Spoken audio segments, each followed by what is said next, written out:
Say it again. Rauchbier. Rauch. Yeah, it sounds like Gutes Rauchbier. yeah. So we're gonna try to get some shots that can. You guys are saying I have to do that now to drink beer? It's solid as a rock, though, I'll tell you that. Yeah, it's a nice ladder. A little bit more tart. This is heaven in a can, and I'm not kidding.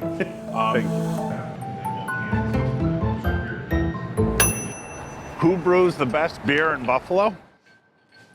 I'm not going to tell you. But what I am going to do is have a few locals take me around to try some of the best beers in Buffalo and a few of the weirdest. Also, in this episode, I'm going to take you inside a brewery that's been closed for decades. It's like a museum in there. Pretty cool. This is Brewed in Buffalo.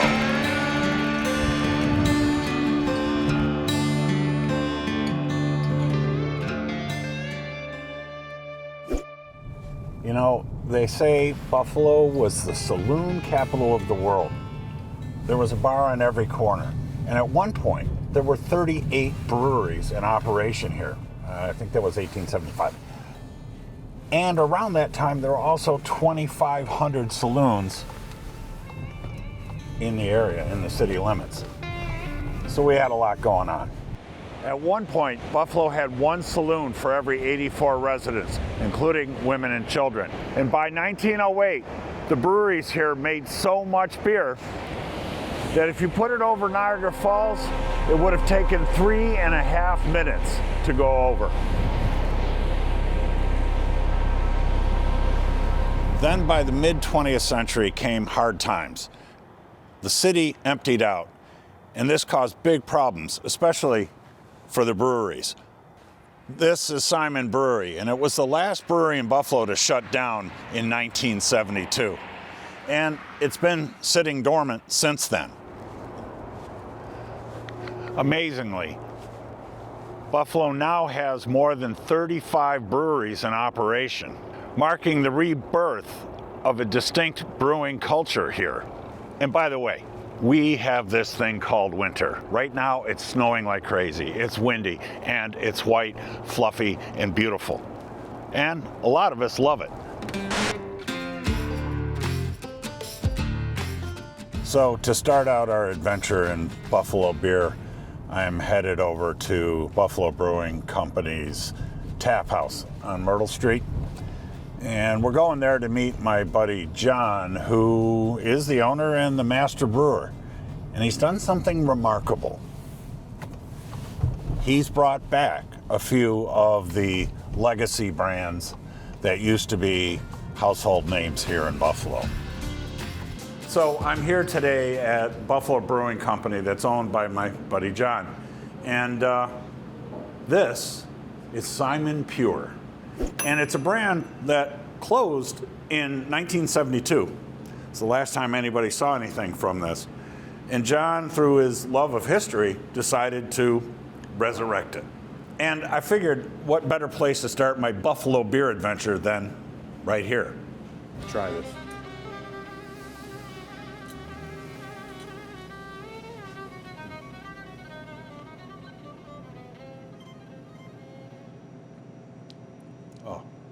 That's fresh. I love it. Let me try that again here. You're making me thirsty.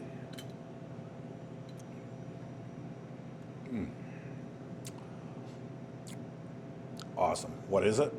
That's Bell-Weiser. That's my first crack at a historical beer that we ever made. The original Buffalo Brewing Company's flagship from 1910 to 1920. Wow. We modernized it very slightly, but overall it is just as gold as it was back in the day, red with the beautiful Buffalo Brewing Company hop. Yeah, and what are the characteristics of it? So this is a hop-forward beer. It's brewed in the pre-Prohibition style, so it should be a little more aggressively hopped because hops were actually a storage. They were a preservative. So, they were hopping things a little more aggressively. The alcohol is still low because even though the alcohol was higher pre-pro, I think 4.5 is just the perfect ABV for all beers, honestly. Yeah. It makes it drinkable, and you're You're not cutting the grass, you want to have a couple beers, or Yeah. you're camping and you want to have a couple beers, you don't have to worry about getting so popped that you can't do anything. This is actually technically an excellent beer. It really is one of the best beers in Buffalo. Cheers, that my I've had. friend. So here we go. Prost. It's my favorite of all time that we make, so. So, John, what are we going to be trying next? We're going to be doing the Simon Brewery's Old Abbey Ale, which is really a beautiful beer, actually. Yeah, and you and I toured the old Simon Brewery. You We took did. me through there over the summertime, which was, for me, the experience of a lifetime. For me, too. I honestly enjoy spending time with Bill and learning about his family's legacy in brewing, which dates back more than a century. This is Simon's Old Abbey Ale. Let me try it out. Yeah, give it a try. This is what got you into making these old brands and bringing them back?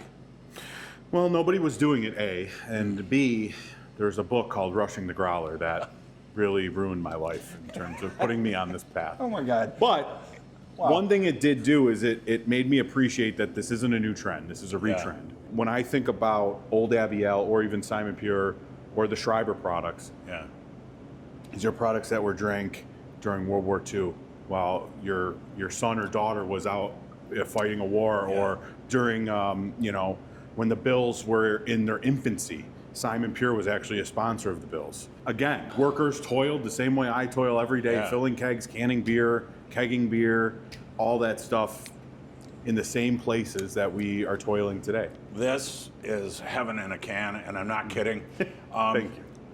It's a great beer. It's fresh. It's Hoppy. It's got a little more kick, but it's still crisp. And it's not thin. Like a lot of the beers you have in microbreweries around town, they don't feel like they're finished. They don't have this deeper texture. And it's all technique that we use that is resurrecting a historical technique. So we talk about spunding, we talk about krausening, we talk about doing some things on the mash side that aren't exactly the way they were done back then. But on the cold side, a lot of those techniques are being brought back. And on top of that, you've reincarnated or resurrected these loved brands that were Buffalo. So here's to brewed in Buffalo. Yeah, exactly. So there are two sides to every coin. There's good beer, there's bad beer, there's ugly beer. And my next stop is Froth Brewing Company, where, quite frankly, you can try a little of each. Cute. And what's this? So the first beer here, number 6, is called Pillow Top. Hello, That's this guy. Yeah. I think that's the best IPA in Buffalo. No way. I do. But why is it so fuzzy looking?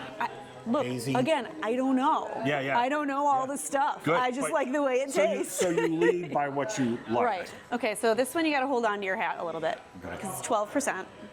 That's why we don't have Dangerous. a full pour. Okay. So Froth has something they call the Twisted series, which is a different barrel-aged stout. This is Mexican hot chocolate. It's got a little spice to it.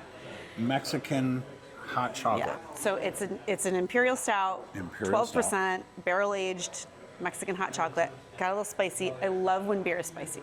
Spicy. Yeah. Now, what does spicy mean? I gotta get into this. Okay, all right. I love it.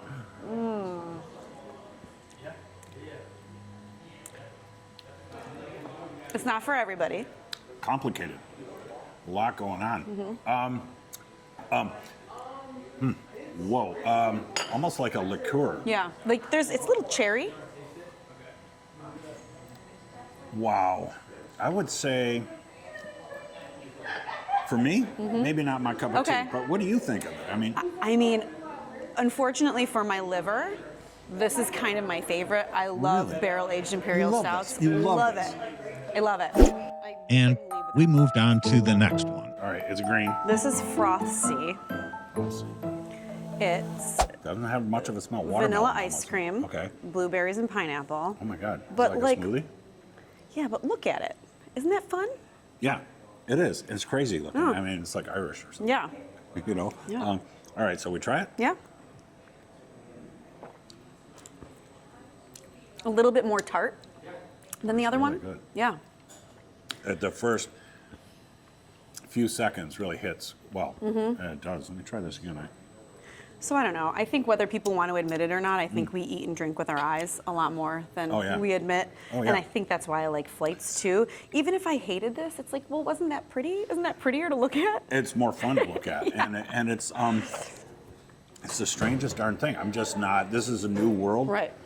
It's funny to think back to when Ellicottville Blueberry and Ithaca Apricot Wheat were like the weirdest beers on planet Earth you could ever get.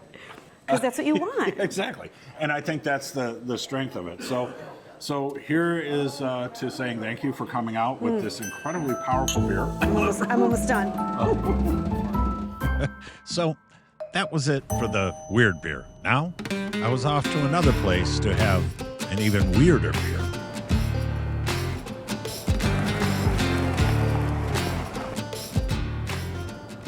Another amazing place in Buffalo is this place, Gene McCarthy's. Quite frankly, I think they've got the best fish fry going. And they make their own beer. And they make a beer called a Rauchbier. Rauchbier. I don't know how to pronounce it. But it's a German-style smoked beer. So I'm here today to meet a beer expert who told me about this place. And it looks like it's pretty crowded. Hi. How you doing? I'm just going to put the camera right in.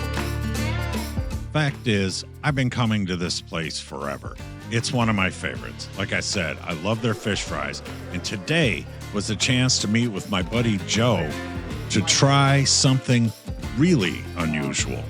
Well, we are at, where are we anyway? This is Gene McCarthy's. This is Gene McCarthy's. So it's old, I see a hat, it says OFW. What's that OFW, about? Old First Ward Brewing. That's the brewery that's actually at Gene McCarthy's. Gene McCarthy's is like established. It is quintessential, old school, Old First Ward, Buffalo. So this is legit. This is a real deal. Legit. This bar is probably older than anybody alive. So. Right. As a matter of fact, I used to remember an old timer who sat right in the seat you're sitting in. They used to have a little tag on the bar with his name on it, didn't they? Well, there's the oh my Friday Men's gosh, Club up there. Friday's Men's Club. And then, and so there was an old timer I remember that used to sit here, and probably 10 before him. Yeah. I pretended like I didn't know about Old First Ward, but actually, I've been coming here since the 1980s. Oh, God, and back then, microbrewery wasn't a It word. wasn't even a thing, no. No. Microbrewery, no. It was Bell-Weiser and Bud and Miller, and we got both kinds, country and western, So what are we drinking here today? What is this? This is a beautiful little Rauchbier. Now, how do you? I always say Rauch, but how do you? Well, it's Rauch for German. My Rauch? wife's German, so Rauch with the nicer, that sort of German for smoke, actually, and that's what you're getting. I mean, you're getting that smoke off of it. And honestly, this is when you said that when I was asking you about what are the best beers, where to go, and you said Rauchbier, I'm like, bing. I'm there. And I talked to my friend Ethan Cox, who's the founder of Community Brew Works, and now he's independent and doing his own thing. He's a professor, and I said, well, I'm going to Old First Ward, and the first thing out of his mouth was, wow, this is some of the best beers going on right now. Yeah, really, really solid beers all the way through. If you're looking for style, everything's right to style, but more importantly, everything's really just got a certain level of depth to the flavor that's, a little bit more than everything. So what should I be expecting with this Rauch beer when I sip it? So Rauch beer is fundamentally... Rauch beer. Rauch. Wait. Rauch. I'm sorry, I got us diverted. This is a Rauch beer. Yeah. And I've always loved this style, and like I said, when you said that, I'm like, we're there, bing. Absolutely. But what is it? So Rauch beer, Rauch is German for smoke, so you're getting that smokiness off the top. It's just it's made with this nice little smoked malt that smoked malt. Smoked malt. So literally in the Osthaus, they will add a little bit of that smoke infusion to it, and you can taste the smoke. But how do you know about all this stuff? How do you know? Well, let's try it first. Then. All right. So Prost. Prost. I'm floating. It is a beautiful little beer. Ooh, this is real good. It's not earthy. Earthy would be, it would have a grit, tannin grit to it. No, it's really smooth. This is not a wimpy beer. Oh, that's great. Well, it's so rare. I had one of these in Moscow in a brewery there, and I was shocked to find it. And a couple weeks ago in Munich, I had a few, and I've got a few on the shelf at home. And as the afternoon wore on and we had a few more sips of beer, Joe told me about, well, what Gene McCarthy means to Buffalo. Scoopers, Gene McCarthy's more than anything is really tied to old school Buffalo before the demise, before like the 70s, Before 80s, the or whatever. decline, yeah. But In fact, it was places like this, like Gene McCarthy's, that gave grain elevator workers and scoopers a place to have a beer after a hard day's work. In fact, this place was known as a scooper's bar. And we are left with the massive grain elevators that still line the waterfront to remind us of our industrial past.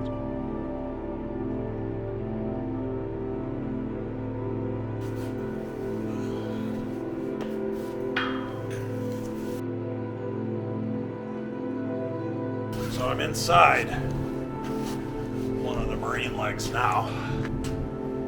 And there are just huge pulleys. But that was then, and this is now. So right now I'm on my way to meet my buddy Ethan Cox, who was one of the founders of Community Beer Works. We decided to meet at Briar Brothers Brewery over on Elk Street. It's actually built in an old grain silo. And when you go inside, you can still see the mechanisms for the grain moving equipment.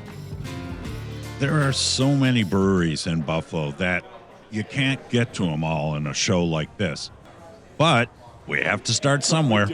All right. You know, we got you guys here because I don't know much about beer technically. You're a beer judge technically, and so are you. Yep. Yeah, on top of that, you're a veteran brewer and a historian and a, guy that knows this stuff from the enjoyment perspective. I asked Ethan about what got him into homebrewing and then becoming a brewer. That preceded that and made it possible that Tim Herzog and I share, and a lot of the people in this wave of brewing also share, is a background in home brewing. Yeah, and I was a home brewer, 5 gallons at a time. And it occurred to me, when I brewed my first batch, I thought of my father brewing in our basement when I was a child. Yeah. And the one time when there was a corruption of the batch and the bottle started exploding. Boom, boom, boom, and we didn't know what was going on. And I'm 5 years old running into the basement, and there's just beer all over Showering the place. place, yeah. And so there's this romanticism. I love that. There's a nostalgia to it that reminds me of some Dostoevsky narrative about the cold room and Ivan Desanovich, blah, blah, blah. Those romantic visions of the past also came with some realities, and that is segregation of society by what you did for a living and your ethnicity. In Buffalo in, let's say, 1870 something, you would have found the bars were very much for various groups, and that neighborhood defined it. So, and it's not different now. McCarthy's was for the scoopers, the Irish scoopers, the people. Those grain elevators are right there. Yeah. They lived in that neighborhood. They worked in those boats, scooping grain out, and they went to that bar. The east side of Buffalo, which was at that time more German and Polish, you look at those bars and those churches and everything, and it reflects those subcultures too. Right. So what did they drink in those bars? Well, they probably drank lagers, mostly light lagers. Interesting. Right? Interesting. But at McCarthy's, they were drinking porters. They were drinking ales. I wonder. And in historical contents, guys like Albert Ziegler or Lang or Roos, what were they tending to like to make in a They historical would have sense? tended to make lighter lager style Did beers. They might have also made some wheat beers. They would have made, for the most part, though, more lager styles than ales. There was Moffat's was the one standout as being, we make English style beers, we make ale and porter, is what they would have said they made. So that is a huge ethnic delineation then. It 100% was. Yeah, no question about that. And so getting to today, we're down to our last beer. Cheers. Bing. Cheers. A little mini glass. Cheers. So grabbing a different one. We just have to finish with something else. Yeah. Cheers. One more. All right, there we go. And so yeah, this Prosim is actually of the day, definitely the best one for me. Yeah, and again, these are my personal enjoyment profiles. Well, as Li Ving once put it, so much beer, so little time. Finally, we had gotten through our selections of beer in Buffalo, at least the ones we wanted to try. And now it's time for something completely different. Keep in mind that this is just one brewery in a city full of breweries. And I love it. This is the Simon Brewery. It was the last of the locally owned breweries in Buffalo to close down in the early 1970s, along with many other factories in town, marking the height of Buffalo's decline. Today, we get to go inside. All right, well, lead the way. All right, let's see what we get. Behind the iron gate. Wow. All right, we're going inside. This is the bottle shop for the William Simon Brewery here, so. Walking through this place makes you think about the fact that it hasn't been used for anything substantial for over half a century. All right, so where's it? We're headed now. We're heading into the basement of the bottle shop. All right, this first step is kind of a doozy, so keep it careful. Famous last words, right? Right. Now, I haven't been in here since I've bought my brewery. Yeah. One thing I noticed right away when I got down here is it has the same smell. Oh, yeah. Holy smokes. Wow. That's the forklift ramp over there that takes you up to the warehouse. Oh, it goes. Oh, okay. But we want to This is start over crazy. here. Yeah, kind of hard to see, but it's a ramp that goes up. One thing that I love about this building is the barrel vaulting that they put everywhere. So we're in the basement of the Simon Bottle house. Bottle House. Smells like a diaper. Oh my. All right. So if you round the corner, the money shot's right there. Holy moly. And I believe this was the steam room. Got to repeat it. Then, unexpectedly, we were joined by William Simon himself, fourth-generation owner of this brewery. There's a little tunnel over there, and it had pipes coming from the other building where the fermenters were. Yep. So they would know how many thousand gallons came in. That's where they paid the tax. Anything that spilled over there, They didn't pay no tax problem. on it. Right. Yep. Are these pipes on the wall here, Bill? Are those ammonia pipes? This is refrigerated. I was right. So this is all ammonia. That's ammonia piping that had an ammonia system that was used for refrigeration Yep. throughout the brewery. Then, as Bill finished explaining that room, I turned around and noticed that John had discovered something. Hey guys, check this out. So this thing, I saw this working, you know, we pick up bottles, put them over there. Wow. Quarts, I think, might have gone in that one. You know what these look like? Now, this Cow company milking right machine. here, Barry Wehmiller, is in St. Louis. Oh, Oh, okay. They okay. are famous. Spin. Up on the Yeah. next floor, my dad bought a pasteurizer From them. And I went down to St. Louis with him to see it while it was under construction, when I was going to college. No way. So that would have been what, in the 60s? That was 63.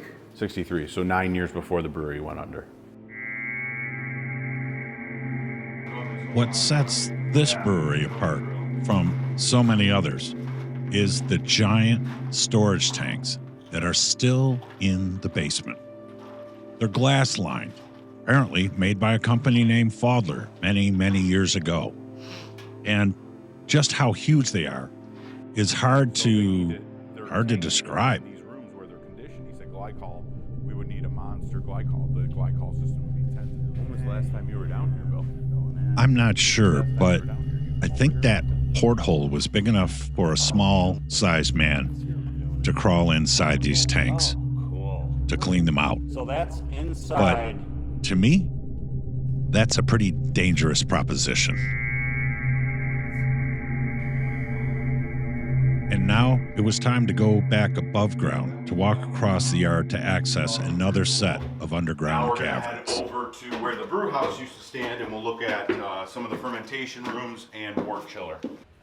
Quite frankly, it was a little bit brutal coming up out of that dark cave-like place into the daylight. So now we're headed off to our next stop. As we were wandering around, I was having a blast, but I didn't know what was going to be coming up for me next. So now we're going into, I guess, the boiler room. Okay, if I can get past you.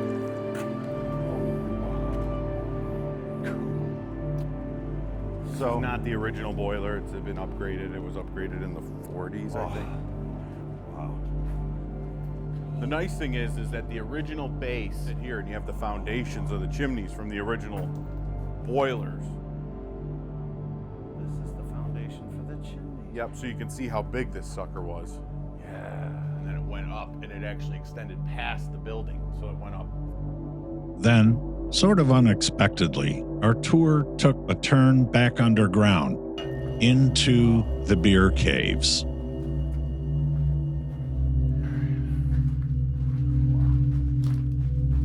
We are in the basement of William Simon Brewery. Now, Fermentation building number 2. Fermentation building number 2, which is so exclusive, especially to beer hounds like the two of us, and me being a historian. This is truly a once-in-a-lifetime event for me. Yeah. I have always wondered what it was like to be inside of an old Buffalo brewery. What are these tanks here? I mean, they're how many? 230 barrels. Yeah. So that would have been their brew length. They're carbon steel with a glass liner that was built in sections with a rubber gasket in between each section. So when you mean glass liner, you mean literally a glass material? Fowler Tanks in Rochester developed the process to put glass on carbon steel. So this is where the beer would ferment above our heads, 2 stories. So there'd be a story directly above us, and there'd be one above that, where there'd be open wooden cypress tanks where they would ferment 230 barrels of beer at a time. When it was done fermenting, it would drop down here into one of these tanks where it would age. That's where the lagering part of the term, the beer process is.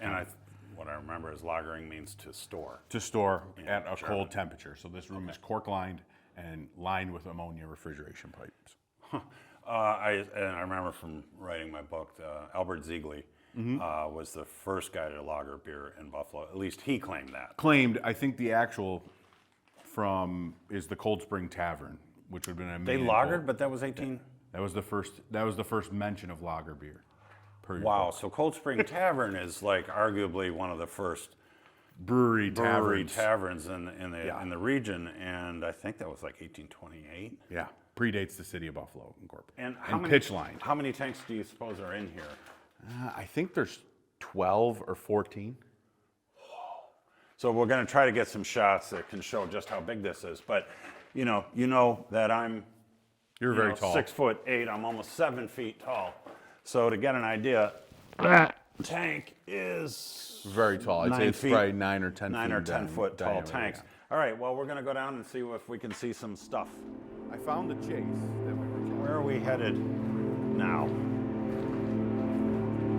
All right. So John, as we're walking back here, tell me about what it is that we're in. So we're still in basically the aging cellar of fermentation building number 2. And this is where they would have stored about 114,000 gallons of beer before it was ready to be sent over to the bottle house basement or into the kegging department. Wow. And this is where they were aging. So they needed every one of these tanks so they could continue the brewing process because this brewery had 120 some odd employees. Wow. And they wanted to keep that beer moving at all times. So you had to brew every day, you had to package every day, you had to bottle every day, you had to can every day. Wow. So they were just trying to run this thing, and this is an immense. God, this place is just huge. To me, it's like, for what I do for a living, I feel like I'm standing on hallowed ground here, thinking about the guys that work down here. Yeah, ditto. Working and slaving away with no light and cold temperatures. You know, to me, it's like I can visualize what they're doing down here, and it's pretty incredible. It's almost religious. And there's the tank that's full of juice. That one's full of juice still? Yeah. Mm-hmm. Wow. So this place, you know, to get you an idea of just how far back it goes behind us, that's probably 300 feet. Yeah, maybe 200 feet. 150, 200, somewhere in there. Yeah. It's big. Yeah, and then big building. And then you're telling me that this tank is full of what? Grape juice. Grape juice. Seriously. Well, it's manway is closed. Yeah. And I don't want to push tap on it. I don't want to do that. You don't want to tap on it either? It might rupture. If it's under pressure. Yeah, I don't want to get a grape juice shower. Yeah, and also the spigot's broken off this one. Up the alley here. Yeah, it's kind of hard, but it's kind of hard to do it justice to how big this place is. And, you know, like I said before, each of these tanks is... I mean, the hoses are just laying on the floor here. These would have been their transfer hoses. Wow. Same style we use today. These look like about to be 2-inch, but I mean, it's my work in a nutshell. Yeah, and then inside these is the barrels, and it's pretty echoey. So it gives you an idea just how huge it is on the inside. I mean, I could stand up in there if I could just fit through the darn doorway, but I don't think I could, you know? It's funny, when you look at this place from outside above ground, it doesn't seem as big. That we noticed was the original walls. And if you see it, that white on the left is cork. But to me, what's interesting is that's the original quarried stone, and you can see the size of the blocks. So that is your, you know, mid 19th century vintage stuff. And now we're going down this beautiful hallway. Not a hallway, but a tunnel. And we'll go up and out.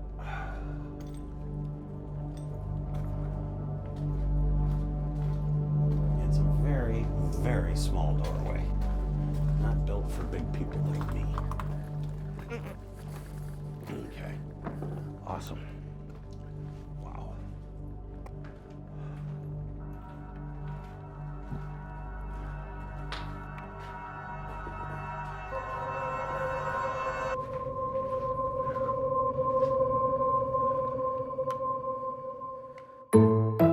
And that was a wrap. Be up there. You can have fun. Next stop, heading back outside to do something that I haven't done in quite a long time. Climb a ladder. And It's then a testament to Bill that this is still here. So I just do one step at a time kind of thing. Climb it up. Well, to tell you the truth, I always tell guess the people rule I'm of not the afraid of ladder, Jay, heights. And that is sort of true. But It does wobble. at the same time, I, how do you say? Let's say I respect heights. Anyway, I did it. It's solid as a rock. I'll tell you that. Yeah, it's a nice ladder. Yep. Wow. So this would have been what room, maybe? That would have been the wort. That's where they would have cooled the wort after the boil. Oh, okay. And it's got, if you see the hole in the wall on the bottom there, Yeah. the left side there, that's how they would have chilled it. Okay. All right. This is where now we're back into good solid ground. Oh, okay. Wow. So this would have been where beer is fermented. This is the oldest, again, part of the building. Really? My guess is they probably would have had 12 fermenters just in this one room alone. I think this will work out. It's just about done out of battery. You guys guys can go on down. So that concluded my tour inside the William Simon Brewery. I had always wanted a chance to go inside this place. For me, it was a sentimental journey. And now, all we had to do was get out in one piece.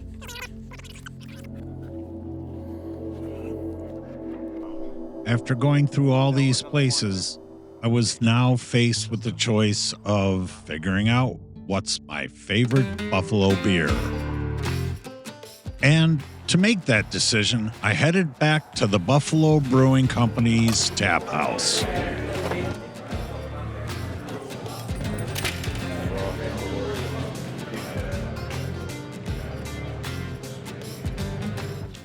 So all these adventures that I went on here in Buffalo, it's really not logistically possible to go to 50 some odd breweries that are here in town. So what I chose to do instead was to have a little fun and just go to ones that friends recommended. And today I'm here having the brisket at Buffalo Brewing Company.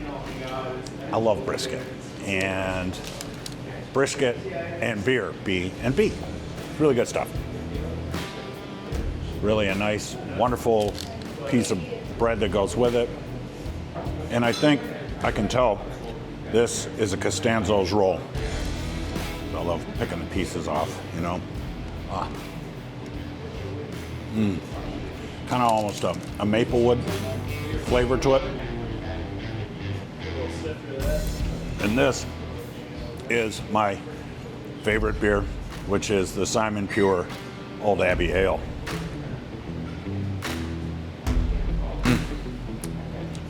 Hey, this isn't too bad. I mean, this is what I love to do. I'm actually having fun. Hope you guys enjoyed where we went and what we did. And until next time.